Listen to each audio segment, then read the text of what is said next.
ассалому алайкум дӯстон, хушомадед ба шабакаи мо. Дар навори имрӯза барои шумо тозатарин ва муҳимтарин хабарҳоро аз ҷаҳони ММА омода кардаем ва боварӣ дорем ки навор ба шумо писанд меояд. Моро бо лайк ва комментариҳои худ дастгирӣ кунед. Мо бошад наворро оғоз мекунем. доруҳое ки айни замон шумо дида истодаин доруҳои гиёҳии босифат аз ширкати шифофармо мебошад ки шумо имконият доред ки ҳамаи ин доруҳоро бо нархи арзон дастрас кунед. доруҳо барои хунукзадагӣ ва қавӣ кардани мардонагӣ, барои фарбе ва харобшавӣ, барои ришу мӯйсарбарорӣ, барои дарди дил, дарди мушакҳо ва ҳамчунин равғани сиёҳдона ки пайғамбар саллаллоҳу алайҳи васаллам гуфта буд ки ба ғайр аз марг ба ҳамаи дигар дардҳо даво мебахшад. худи ҳозир ба номерҳои дар рӯи экран буда занг зада доруҳои даркории худро харидорӣ кунед ва ҳатман аз номи канали Паҳлавон гап занед. ҳамин гуна шумо ҳам доруҳои даркории худро ба даст меоред ва ҳам канали моро сахт дастгирӣ мекунед. шаби гузашта ташкилоти ACA маросими ҷоизасупорӣ гузарониданд ва дар ин ҷоизасупорӣ муҳорибаи варзигари тоҷик Аъзам Ғафуров зидди Вартан Асатрян соҳиби ҷоизаи муҳорибаи сол гардид ва ба ҳардуи ин варзигарон $10,000 тақдим карданд. мо Аъзам Ғафуров даста ва ҳамаи мухлисони ӯро табрик мегӯем.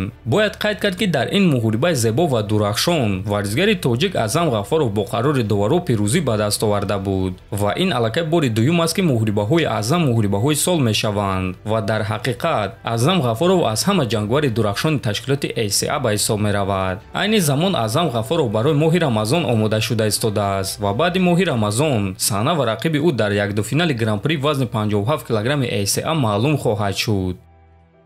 топови ҷангвари вазни 61 кг UFC Сонг Ядонг гуфт ки аз муҳорибаи дар пеш истодааш зидди чемпиони пешинаи вазни худ Пётр Ян чӣ интизор аст.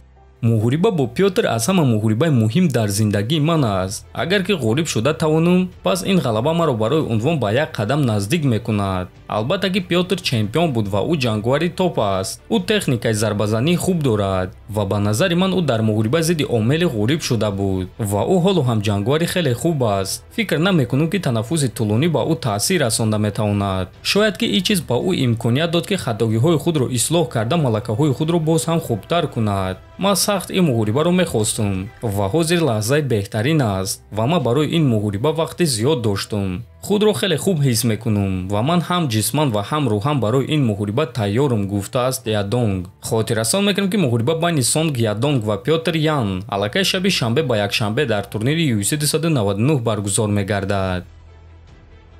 шаби гузашта ташкилоти UFC расман турнири худро дар Абу-Даби эълон карданд. турнир дар Абу-Даби рӯзи 3 август баргузор мегардад ва ин турнири UFC Fight Night мешавад, яъне турнири калон намешавад. ва дӯстон, аз ин ҷо гуфта мешавад ки бо эҳтимоли калон дар ин турнир варзигари бебохти тоҷик Нурулло Алиев баромад карда метавонад, чунки то моҳи август ӯ ба муҳорибаҳо баргашта метавонад. айни замон Нурулло худро баъди ҷарроҳии зону барқарор карда истодааст. дар пеш моҳи Рамазон аст ва баъди моҳи Рамазон барои омода шудан ба Нурулло 3 ё 4 моҳ дар кор мешавад ва турнир рӯзи 3 август дар Абу-Даби барои Нурулло хеле қулай меояд ва мо умедвор мешавем ки то он вақт Нурулло худро барқарор карда ба муҳорибаҳо бармегардад ва боз умедвор мешавем ки дар ин турнир дигар ҷангварони тоҷикро низ мебинем. худи шумо дӯстон дар ин турнир кадом ҷангварони тоҷикро дидан мехостед? метавонед фикрҳои худро нависед. ҳатман дар канали мо обуна шавед. то боздид хонободу сарбаланд бошед.